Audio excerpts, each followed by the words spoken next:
Hello everyone, it's Old Guardian here.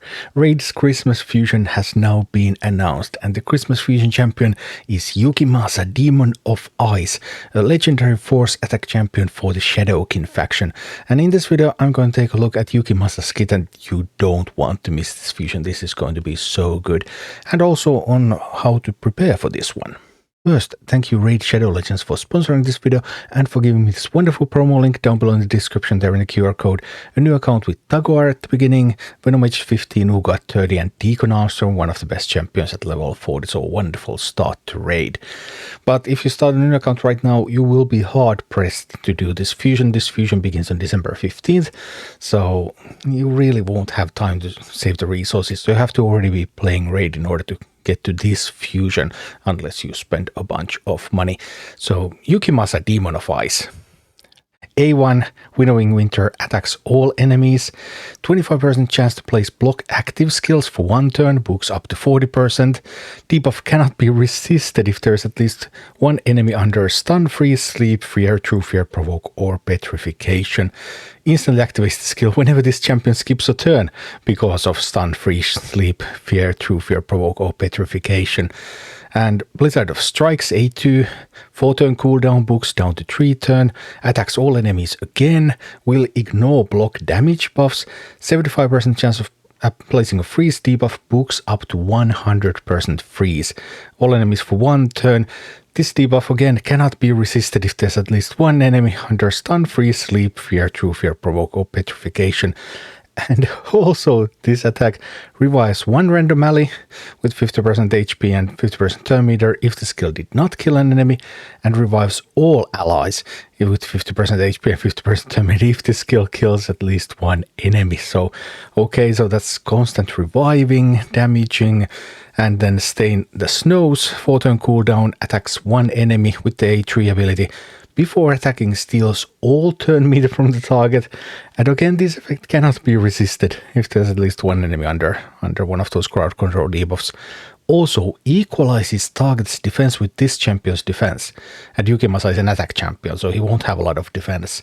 So the defense that he is going to hit is also going to be pretty low, and yeah, damage inflicted by the skill also increases by the amount of turn meter stolen.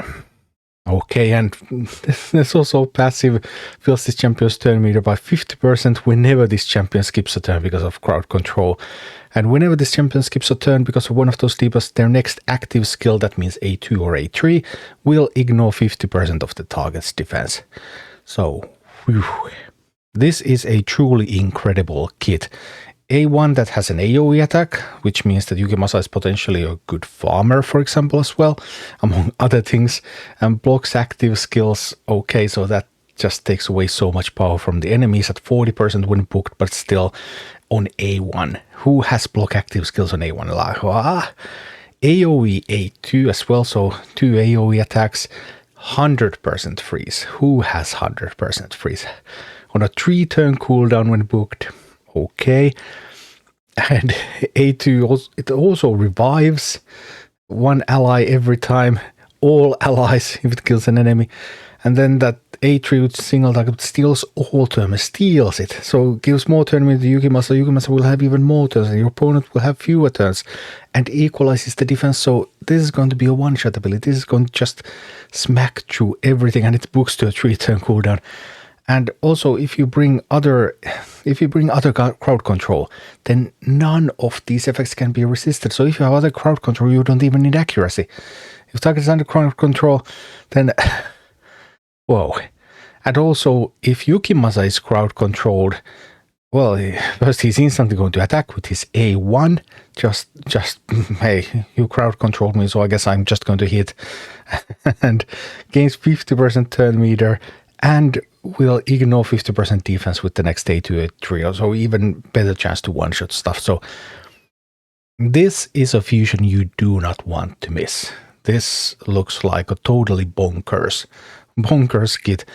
The only weakness is that Yukimasa is maybe a little bit fragile. We don't have the multipliers, we don't have full stats yet, but like his kit doesn't give him defensive abilities. So maybe he can be like taken out instead of being allowed to just roam free, but If he gets to use this get, then oh boy, crowd control against him, that's not the way. You have to kill him before he kills you.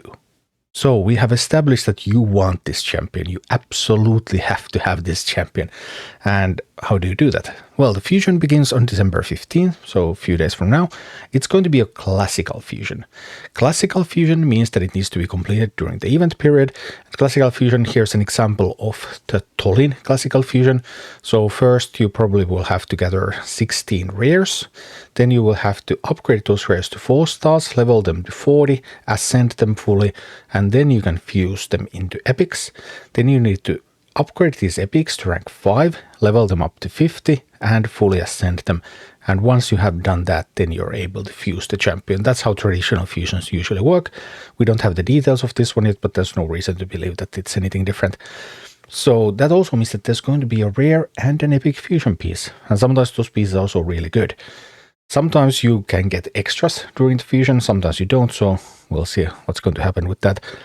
But anyway, you need to expect that you need to rank and level up 16 rares to 40 and then 4 epics to 50. So you will need 48 3-star food for the rares. You will need 16 4-star food for the epics. Then you're going to need energy or XP brews for leveling. You're going to need arcane potions for ascending, 80 lesser, 108 greater, 12 superior. Then you're going to need affinity potions, but we don't know the affinities of these fusion champions yet, so we don't know which potions you're going to need. For whatever affinity the rare is going to be, you need 160 lesser and 64 greater potions, and for whatever affinity the epic is going to be, you need 80 greater and 24 superior potions. So if you have all affinities covered for those, then you're already good. So that's the basic of what you need, because this is a classical fusion. And in addition to that, you need to do basic fusion prep. Fusion consists of multiple events. You'll probably have to complete everything in a classical fusion. Not necessarily, sometimes there are ways to gain some extras, but you may need to complete everything. So there's probably going to be a summon rush. That's going to take around 6 or 7 sacred shards. You can also use other shard types. Sacred shards are just the most effective typically in summon rush. There's going to be a champion chase. Well, at least that's how fusions usually work, which is going to take around 100 ancient shards. But you can also use void shards, you can even use primals or sacreds, and you can also use mystery shards to get some points. So that's also, and in the champion chase you can also get champions from other sources, so you can do fusions or pull fragment champions or stuff like that. So there's lots of alternative sources, whereas for summon rush you have to get them from shards specifically. Then there's going to be probably 3 gear enhancement events. That's how fusions usually work, and those are around 20 million silver each if your account is above level 50. But you can earn most of that during the event. So if you start the event with something like 20 million in the bank, then you should be able to do it fairly comfortably. Then there's going to be dungeon tournaments. Dungeon tournaments can pretty much be done with the energy that you gain during the fusion. Pretty much. Maybe you need a little bit, but you get most of the way there. And most likely there's going to be 3 Gear Hunters events. And Gear Hunters, depending on how much they overlap the dungeon tournaments, sometimes you can double dip real nicely and sometimes you can't. So you can expect to need around 3,000-ish extra energy. So around 900 gems worth of energy during the fusion event. Of course, you can also have that saved already in your inbox from the gifts and stuff. And it also depends on the energy sources that are available during the fusion. Those vary a little bit. There's going to be a CVC tournament during this fusion, so that might ease things a little bit.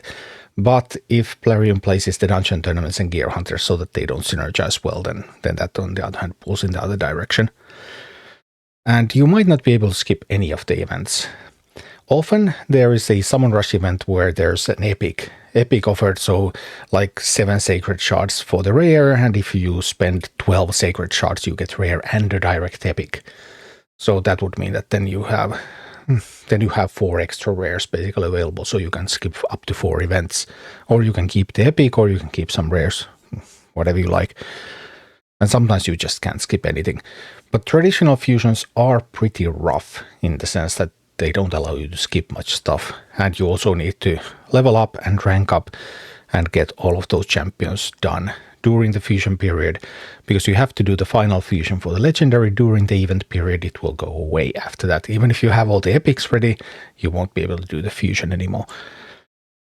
So that's roughly the prep. You have a few days here to start prepping for this, and man, looks like a great Christmas fusion, so you definitely don't want to miss this.